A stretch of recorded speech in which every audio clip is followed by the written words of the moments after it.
Little Primer is back-to-back conversations with someone passionate about their work and passionate about someone else's work, mostly art and mostly Atlanta. I'm your host, Sean Mills. So today we're talking with Sarah. She's an artist who goes by a pseudonym, the Baleada Queen. The Baleada Queen is a sort of multimedia character that exists in online presence as well as performances recently. So, Sarah, how do you think the Baleada Queen is best described? Well, Baleada Queen is, in essence, a childhood telenovela star who rose to fame at an early age and then during her early 20s had a huge mental breakdown and was placed under conservatorship of her parents. And so she's trapped inside of this McMansion in which her parents live.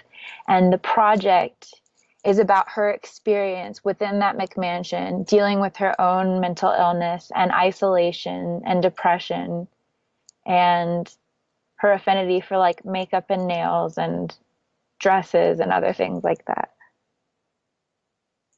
Yeah, I think that that's a pretty good encapsulation.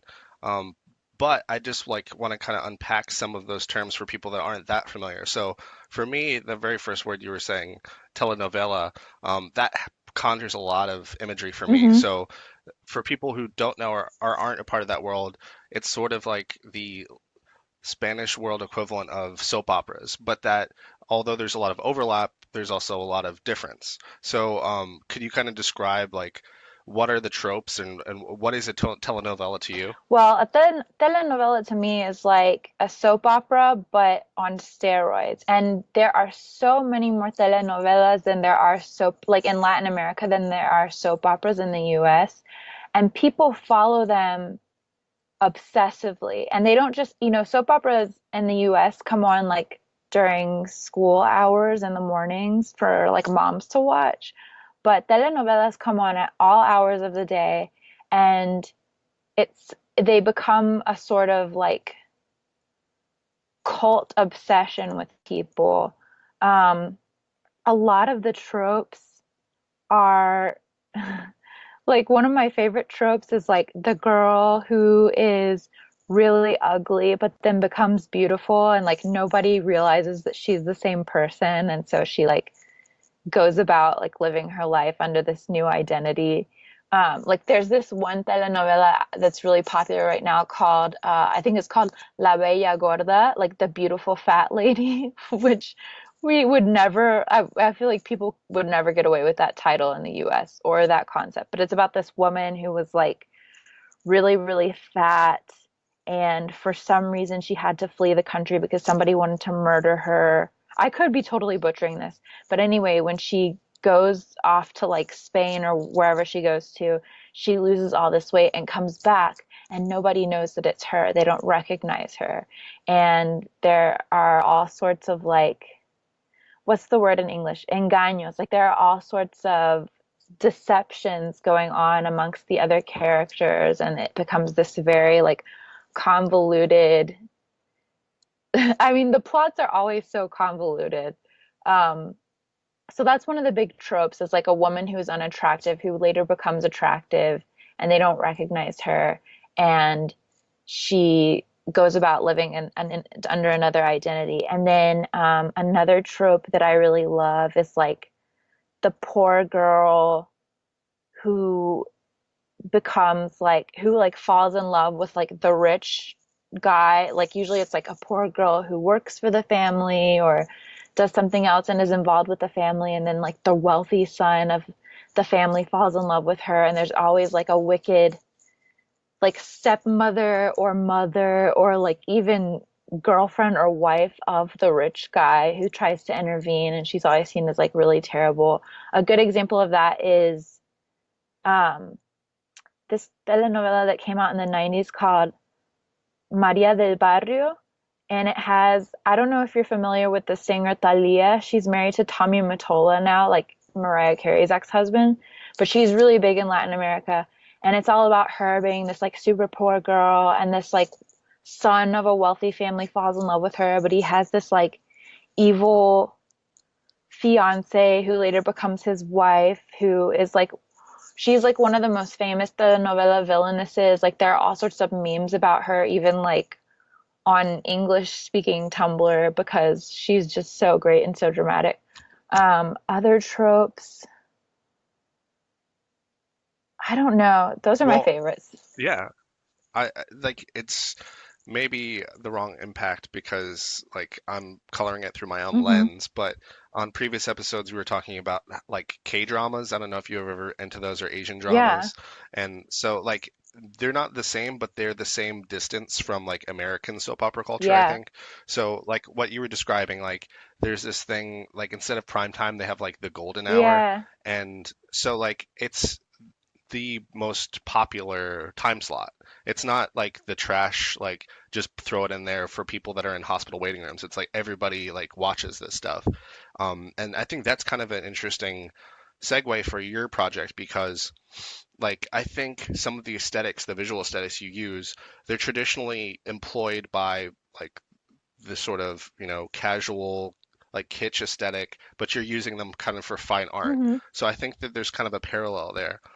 So for instance, like some of the really high contrast, like the types of colors you use, like I'm going to kind of describe it. In my head, I think of it as like a flash bomb went off in a beauty parlor. Cool. I like that. Um, So like for instance, if you were walking down the street and you saw like a nail parlor, there's a very particular aesthetic of like really strong black contrast lines around like really high like cheekboned like woman showing off the beauty supplies. Hmm. Is that the same kind of imagery that conjures for you? Do you think of it differently? Oh yeah, totally. I mean, that's like absolutely like a big part of it. Another thing that I always consider is, and it's like, I guess more subtle, like it doesn't show as much in the work, but I'm really obsessed with how airbrush everything is in magazines and in the fashion industry in general. And I wanted to take the idea of airbrushing to the point of it being almost cartoonish. Um, but you see that a lot in like the posters and the images that you'll find in a nail salon, like especially ones that are a little bit dated. They almost don't look like real people, which, No, I completely agree. And like just to keep on that subject, like I'd almost say that for one thing, like you could say that the only kind of equivalent would be like in some sort of like the high art like drag queens. Like yeah, do you see that overlap? yeah, Yeah. I love And drag so much. and on top of that, I also see that you use things like um filters and like Hmm. stickers and that type of imagery that people sometimes associate like with, the heyday of Yeah. MySpace, but you're kind of employing them as more textures and images for you. Yeah, absolutely. I love, I mean, I think if people were honest with themselves, there's something really nostalgic and like disgustingly beautiful about like the MySpace aesthetic or like Angel Fire and GeoCities even to go further back. And I love it. I love it so much and I wanted to incorporate it into my work and try to figure out how to make it into something a little more highbrow. Absolutely. And I think like an equivalent, like metaphorically, I think is maybe you have like the aesthetic kind of eye of like Tim and Eric, Oh where yeah. there are all these trappings of, you know, corporate PowerPoints and Hmm. all these objects that we were used to in our visual landscape, but we're so used to them just being used by people who aren't creative. So the way I kind of think of it is that like you're using these kind of like out of the box clip art imagery sometimes for like a creative purpose. Now to like kind of go back to the Baleada Queen like narrative, you also mentioned that this character is was placed in a conservatorship with by her parents in a McMansion. So like that can kind of get breezed over quickly, but for people who don't know, that's basically kind of like this legal custody thing where like when someone is mentally out of control, the courts will appoint someone to take care of them. So like Hmm. in pop culture, this happened to Britney Spears that her Yes. her husband was like basically telling her where she was going to go, when she was going to perform, when she was going to eat, when she was going to sleep. Um, and I think as a narrative device that works really well because it kind of has this tension. It has like the gilded cage So, like, could you tell me, walk me through some of your thought process with that kind of narrative? Yeah, well, I was living in New York City. I graduate, you and I went to school together. We went to the University of Georgia, and I got a bachelor's of fine arts in photography, but I also took classes in performance art and video art and was very interested in exploring those avenues. And I got out of school and I just stopped making art completely. Life got in the way and making money got in the way. And this is sort of a long backstory, but um, in August of 2015, my brother got into this four-wheeling accident and he was in a coma for 3 months. And when he came out of the coma, he's completely cognizant, like mentally, he's totally intact. He has his personality. He can read. He can communicate with us on an iPad. He can still speak Spanish. He's fluent in Spanish, but he can't talk and he can't control his body. He's not paralyzed, but he has no control over his muscles. So he's bedridden and he's essentially suffering from locked in syndrome. And that really messed me up for a really long time, because especially because I was living in New York and he lives in Nashville, and I didn't get to see him very often because work got in the way and money was an issue. So I went on this slow decline starting in August of 2015 when the accident happened. I just slowly fell apart um, over the course of the next year. And the fact that I have a mental illness did not help at all. And I probably wasn't on the right medications at the time either. So my life became an absolute mess. And I wound up being pretty much incapable of working and getting out of bed or leaving my apartment. And my parents came from Honduras, which is where they live, to rescue me and brought me back to Honduras to recover from everything. And so I obviously wasn't put under a conservatorship, but I feel like I had to render a great deal of control, surrender a great deal of control to my parents. And they suddenly kind of took charge of my life and were telling me like where to go and what to do, and I lived under their roof. And so that's where this particular like plot line comes in for Baleada Queen, because she is such a reflection of myself that I was able to take what I was feeling in my situation to this extreme and turn it into something that is more a reflection of things that we've seen occur in pop culture. Because women, I realize I'm rambling, but like there are a great deal of women that have gone under conservatorship or have had these like public breakdowns, celebrity women, and we have such a fascination with them. And so I wanted to make that parallel. I could go on and on about this, but that's No, I mean, I think that's really compelling and an important part of the like project. But I think too, like the concept of the conservatorship is basically just like if you use the legal term, it kind of feels scarier than it yeah. is. Like, and historically, this is not very much different from way most societies have worked. That you have like Petrea potesta going all the way back to ancient Hmm. Rome. Like the idea of like being, if you're a woman in your parents' household, you sacrifice, or that you're used to having a lot of like pressure, both overt and like subtle, on what you're allowed to do, where you're allowed to go. So I think it's just kind of like, I think of it as just a heightened version of what is very relatable. Yeah.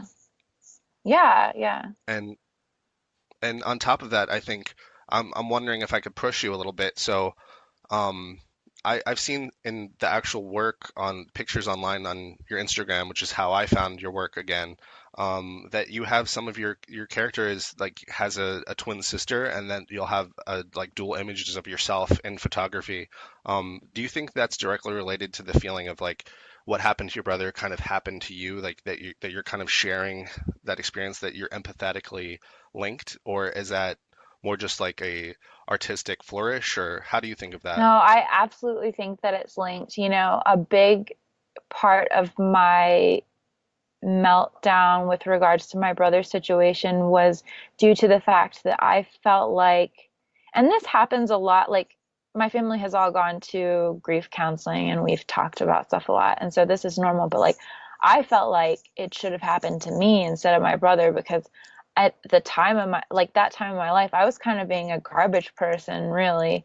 And my brother is this like wonderful person who no one dislikes and is like the golden child of the family. And so I felt like if anybody should be taken out, it should have been me, the bad child, you know. And then in addition to that, once he came out of his coma and we became aware of his situation and aware of the fact that this is probably how he's going to be forever, I felt this immense amount of like empathy mixed with guilt because me being bipolar, oftentimes when I was in a depressive episode, I couldn't move, I couldn't get out of bed, and I felt like my physical, like my, not my physical, but like my mental um, experience was the equivalent of his physical experience. Um, so that was really weird. I mean, that even furthered the fact that I felt like I should have been in his place, but there was this weird parallel where I felt like I was going through what he was going through, but almost like from the opposite end of the spectrum.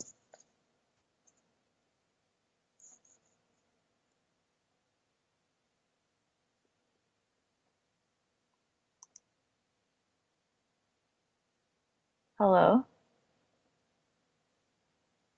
Hello, Yeah, can I you hear can me? hear you. Did you hear? So, yeah, yeah, Okay. I heard you. So, like, I think one of the interesting things, if you'll forgive the pun, is that you might experience a depressive episode, but then this character kind of has an episode of their like show in a Mm-hmm. sense that when you take these photographs, they're almost like a snapshot of this episode of the character of the Baleada Queen in her telenovela. Yeah.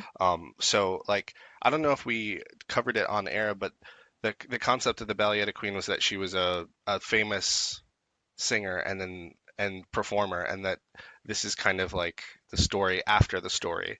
And so, can you maybe point to maybe some of your favorite storylines or concepts in your imagery of some of the things that have like you've captured as images and moments on your Instagram? Oh, well, my favorite moments are when, so the project started out mostly as like selfies of her in the McMansion.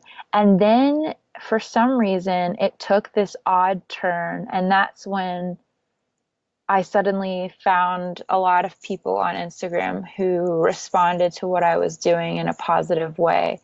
And that was really cool. And that moment was when I started making videos where she has these like short little insights into things or like outbursts and things like that. Like one of my favorite videos that I've done is just this short little clip where she's like, I have a message for all of you haters out there. Stop hating. And that was like one of my most viewed videos that I ever had. And there were other little kind of clips like that. And those are some of my favorite moments because I feel like she's really interacting with the audience and at times maybe even like subtly lashing out at them. But it created such an interesting dynamic with my followers. Another of my favorite, I really loved like the time in which I was making, like I use GIFs a lot, but there was a time in which I was making like the entire photo into a GIF, and that was a really fun phase for Baleada Queen. And then once I started getting into like the airbrushing, that was really fun too because people kind of flip over that. They're always like, "How do you do that? Like, how do you get that effect on your photos?" Which of course I like never really want to reveal because it's like a technique I came up with on my own. But really like the little video clips are my absolute favorite part of the project. And I feel like it represents like a pivotal moment where you see Baleada Queen change a lot. And I kind of want to get back to making videos like that. Yeah, you heard me mention it, but like I think it shouldn't be ignored the fact that the part of what makes it so compelling is that the media of the Baleada Queen is that it's Hmm. online, that we're so used to mediating our normal quote unquote everyday life experiences through these lenses, through these windows of social media and websites and like what we choose to curate and share, and then that maybe it couldn't really exist the same way if it was just like a photography suite in a traditional gallery alone. Yeah, um, and especially the gifts are like an obvious example of that. yeah, they are. It's been kind of interesting for me, like, probably like 9 months after starting this project on Instagram, I started realizing that it would be a good idea to like apply for residencies and apply to get into shows and festivals and things like that. And it's been very difficult for me to figure out how to do that because it like you said, it belongs on the internet and it doesn't quite fit with what you would typically find on a gallery wall. So that's been very interesting. But I think I'm so, you know, for everything to come full circle, I'm really happy with its existence on the internet and I'm very comfortable with it staying that way. Not that I haven't had, like, I've gotten into some shows and there have been people who have been interested, especially in my video art, and that's really good. But I don't even know if they really understand, like, the importance of her existing on Instagram. Right. And I think too, an aspect of it that I'm really interested in talking to you about is how you can set up like a concept in your head of what your art's going to be, but then it ends up can evolve on its own, or that it finds its own way. So for instance, that you said you were taking Hmm. selfies, which that was a certain parameter. And then whether it was inspiration or whatever, you decided to say like, well, it doesn't just have to be that. It can be video, it can be verbal, it could be Hmm. audio. So was that moment like a decision, or is it just like impulse, or is that an ongoing like mental, battle in your head of what it could be, what it should be? It was both an impulse and an ongoing mental battle, but really, to begin with, it was an impulse more than anything else. And it was partly me trying to reconcile the way that people interacted with the project. And I love that part of the whole thing. Like, it's really interesting to observe how people interact because some people take it really seriously. Like, they think that I am just a real girl and that's my real Instagram and that's what I'm doing. And there's no humor behind it, there's no posturing. Like, they just take it for what it is, which on like a certain level, that is kind of true in a strange way. But then some people completely get that it's art and they get the humor behind it and they're really supportive of it. And then there are some people who are like extremely, I don't know why, but this happens to me a lot, but people are like offended by the project. I don't know if they're like aesthetically offended or if it freaks them out. I think it freaks them out a lot of times. I don't know exactly what it is, but some people are really averse to what's going on my Instagram feed. And that I think at first was really hurtful, but like it's very amusing at the same time. But my taking that turn, it was impulsively me sort of being like, how do I deal with all like this myriad uh of like reactions that's going on, and how do I like make myself feel better about it? Yeah, I'm actually kind of curious about this aspect. So, I think ethnicity, especially like in America, is highly contentious in a lot of different ways, and a lot of people have issues of like ownership over culture and stuff. And so has that been an issue that, like, for me in my perspective, I see that your parents are Honduran, like your claim to all of this seems completely authentic to me. But has that been an issue of someone saying like, hey, I know you went to school in the States, like you don't get to play this character? Has that been part of it? Yeah, well, so my parents are actually North American. They've just lived in Honduras forever. And I grew up in Mexico. So I've grown up in Latin America. But really glad you brought that up because that is this super fine line that I try to walk where I in no way want to present as like Latina. Like, I'm not Latina. I never want to pretend to be Latina. I just happen to be immersed in like Latin American culture. And I did this interview in character as Baleada Queen for this magazine called Digital America, where I got to tell her whole story.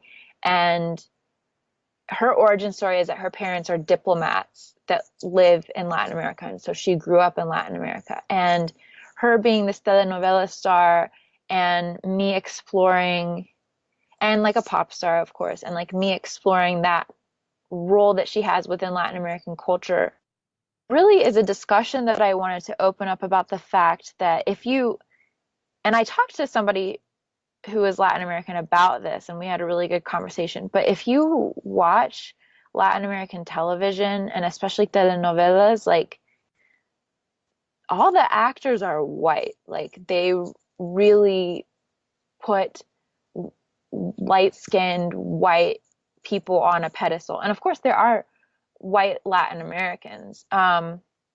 There is a broad range of ethnicities within Latin America, but people who are light skinned and fair haired and have like light eyes are put on this huge pedestal. And that's the majority of the people that you're going to find in the media, which is really strange and kind of sick in a lot of ways. And so I wanted to explore that with Baleada Queen being somebody who was in that role as like a person in the media. But I haven't had Okay. any, nobody surprisingly, and I always worry about that, but I haven't had anybody be like, you can't do this. But I think it's because I've been so cautious. Like I don't want to do that. Sure. And so, okay, there are two kind of, as I see them, almost diametrically opposed forces going on in this, where you have this online presence, which it can be mysterious and ambiguous as to like where the place is, where the time is. It can almost be timeless. And then there's the like secular aspect of you as the artist who creates these things and where you physically are, your physical body. Yeah. So you've come and gone in different places. You said you live in Mexico. You went to school in Athens, Georgia. You've lived in New York. You've lived in Honduras. You're going to be living in New York again. So can you describe some of the challenges that goes through like a physical location change and how that affects the characters in terms of like even sets or just like the narrative? Oh yeah, like narrative wise, for a while, with Baleada Queen, I wouldn't take her with me to like when I would go on trips, and I would just be absent from the internet for a while, and then usually have some sort of like apology video about it. And that was really fun to do. Like apology videos are like this whole concept that really amuses me. But then after a while I did try to bring her with me on certain trips to the United States. But I find that like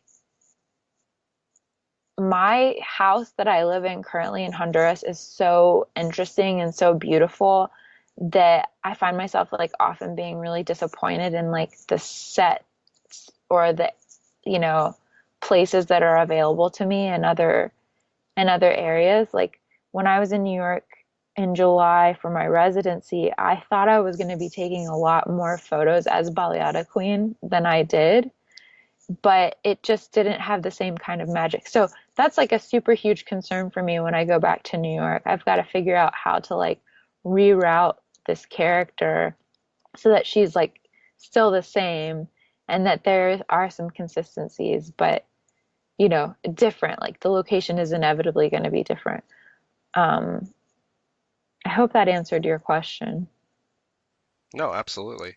And so like I think there's the like I think of how I would quote unquote solve it or I would address it that I wonder like is that something that you would like set dress like a location to kind of match previous locations or is that something that like that would feel kind of contrived? Like do you have an opinion on that sort of thing? Like would you feel weird about like strewing like blankets or dresses like over places to kind of capture that same sort of like feel?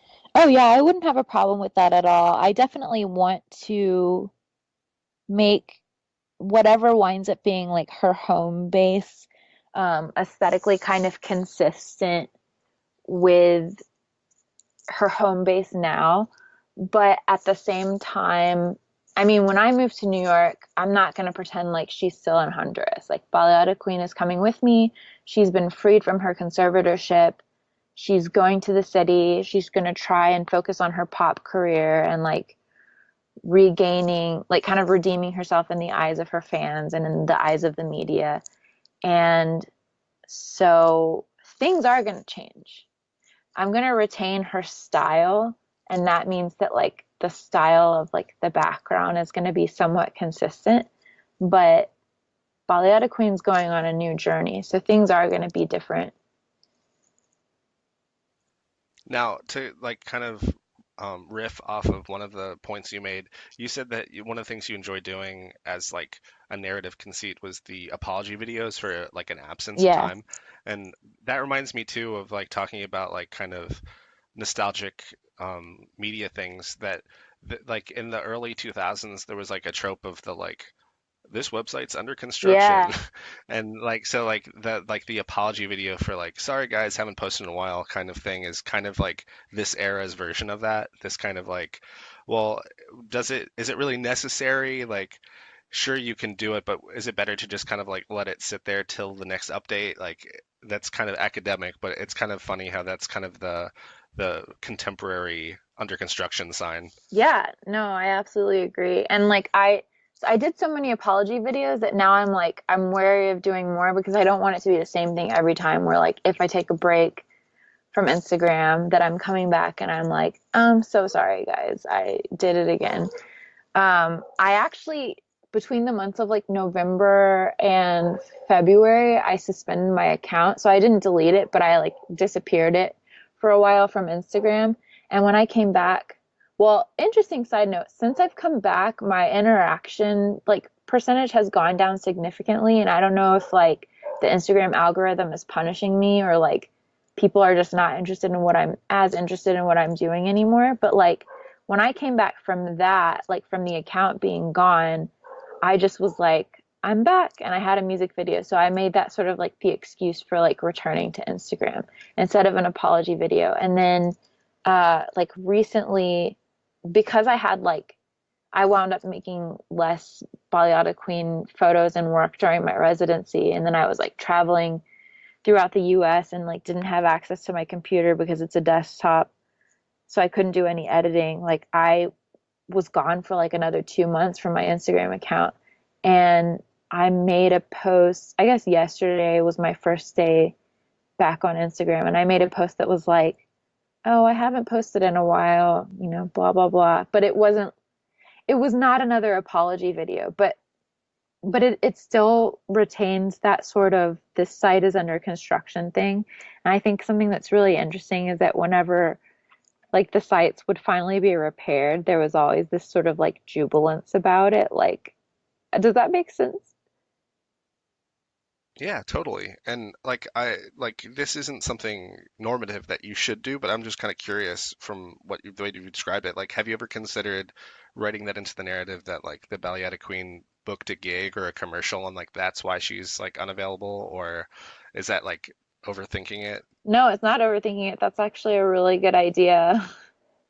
That's a great idea. And then also another option like for you to consider maybe is that if you're fine with it being organic, you can leave it like that, but you could also have it where maybe you take, since selfies were how it started, you could take, you know, 50 selfies like in a weekend, and then you could pre-release or like have it schedule release so that you just like have them in your phone even if you're on the road. So like every 3 days you would just have that content ready to like push out. Yeah, I did that actually.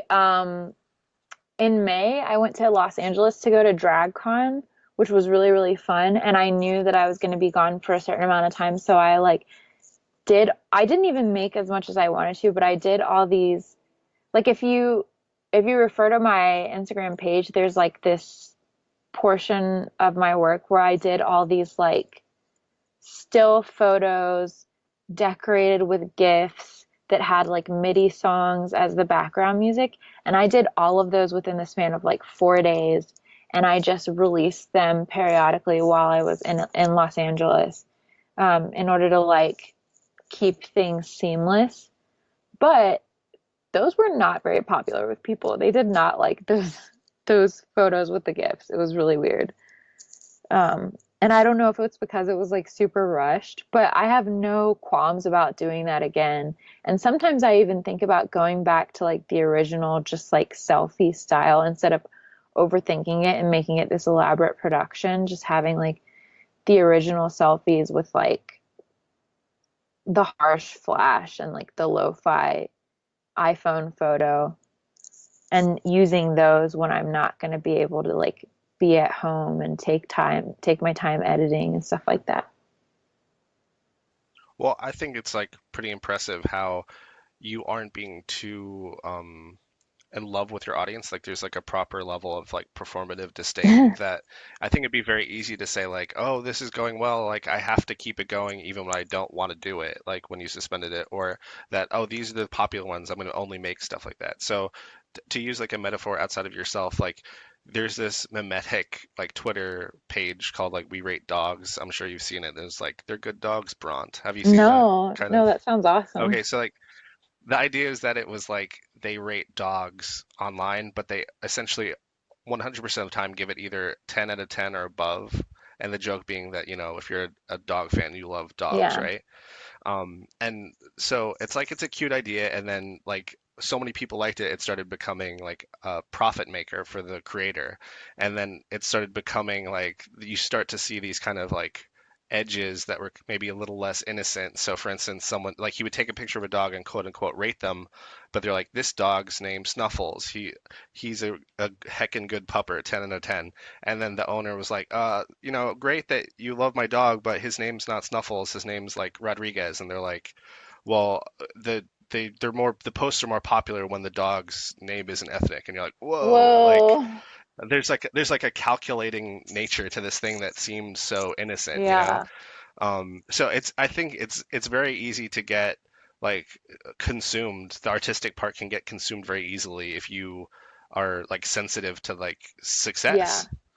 I mean, I have to admit, like at first it was really hard not to take things personally on Instagram. And even still, like the fact that the algorithm is no longer in my favor and I'm having less interaction, like I wouldn't say that I take it personally or that I'm like enslaved to the idea of like improving my interaction percentage, but like it does kind of bum me out a little bit. But that's the weird thing about Instagram, and it's something that I think winds up being like inadvertently incorporated into my work is that we all take that sort of stuff so personally all the time. Like likes are a currency. It's really weird. Um, but I definitely try not to get caught up in that too much. There's, Yeah, yeah, and no, sorry, go I ahead. don't really know what I was gonna say. Like I was just gonna um like commiserate or maybe kind of go on my own personal tangent, but one of the reasons I kind of got into Instagram was that I hit this wall on Tumblr where they either changed like some stockholders or what, but like what used to be really vibrant for me in terms of like uh my audience, like they changed it so like if there was any hint of like quote unquote adult content, which for me was like a painting adult nude Yeah, sometimes. And I think and my audience thinks of it as tasteful, but then once that like blacklist of like this is adult content happened, like my likes dwindled from like consistent to zero. yeah, And so it's like, well, I guess time to move. yeah, And so that's kind of like why I migrated to kind of nurturing Instagram more myself. But it's kind of interesting how that like that's part of it now is that it's like essentially like, well, the town's drying up, time to move to a new town in terms of social media. yeah. It's weird how that works. Although as of right now, I feel like Instagram is still like the last frontier. Like I haven't found any other social media platform that I think would be better for Baleada Queen at the moment. And for a lot of artists, like you're right in that Yeah. Tumblr has kind of become weird and you can't put your work out there like you used to. And so Instagram is where it's at, even though like I even know of like big businesses who are suffering because of this new weird algorithm. Like it's it's strange, and I don't really know why they chose to roll that out at all. But something that I think is really interesting is that they've now done Instagram TV, which is kind of supposed to be a rival of YouTube. And I'm really interested in exploring that and seeing if that changes things at all. Yeah, I'm kind of curious about like whether or not it's like possible for me to have like a Twitch channel where I do like live art or Oh, that'd be something, cool. because it's like you see these things and you're like, I could do that, but it's like, could is it worth that energy to grow that particular strain of your work? Yeah. But it's a complicated question for sure. Well, as we're kind of wrapping up on this concept of Baleada Queen at the moment, I'm wondering, as a kind of tease for our next conversation, you've already explained that the Baleada Queen's narrative kind of grew out of your experience with your brother and like coping with that. But so you shared with me off air that the Baleada Queen, you think of her as bipolar because that's a diagnosis that you've shared Yeah. in your personal life. So do you think of the Baleada Queen as being like therapeutic, or is it just like it's therapeutic to be express yourself and that includes being bipolar or anything else?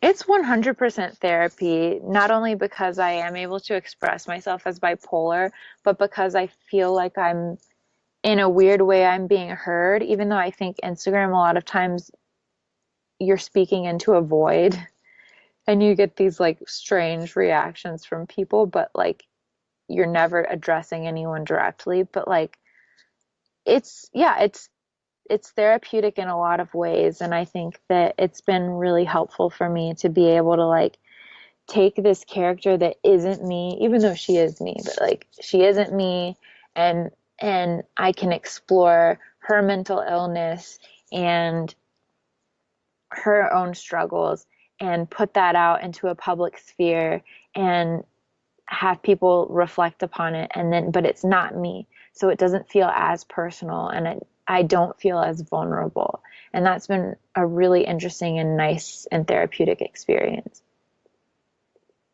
Cool. And I think too, not to patronize you, but like to talk to maybe an uninformed audience, I would say sometimes people can get the wrong idea when you say that art can be therapeutic and they think of that as like that therapy is like washing dirt off of Yeah. something. And I think very often it's more so like it's like training. It's like if you run to keep healthy, you're not you don't run to get done running. Hmm. It's something that's ongoing, and I find art therapeutic in terms of like when I paint that there's like I get a kind of catharsis from it. It's not something that I ever can like finish getting, Yeah. but it's something that you just have to keep up with. And so speaking of that, how can people keep up with you and the Baleada Queen? Would you like to share the best way to find you online and other places to look for you? Yes. Well, I have a website that doesn't have, it has like all of my work up to a certain point, and it's called baleadaqueen.com. That's BALEADAQUEEN.com. And it's all one word. And that has like a really good artist statement on it that I feel like older generations oftentimes get really weirded out by what I do. But then when they read my artist statement, they're like, oh, okay, this is really great work. So that's a good website to visit. Of course, my Instagram is like, I think the best way to keep up with me. And I guess my username is kind of hard because it has so many underscores. I think now you can just type in Baleada Queen, but just in case, it's 7 underscores and then Baleada, BALEADA underscore Queen, and then 3 more underscores after that. And then I also have, if you just Google it, I have a Baleada Queen Facebook page, which I'm not very good at updating. Um, so those are like 3 ways that you can keep up with me, but Instagram is totally the best way. Well, great. Thanks so much for sharing that, and I look forward to hearing some more from Sarah in our next conversation. Cool. Thank you.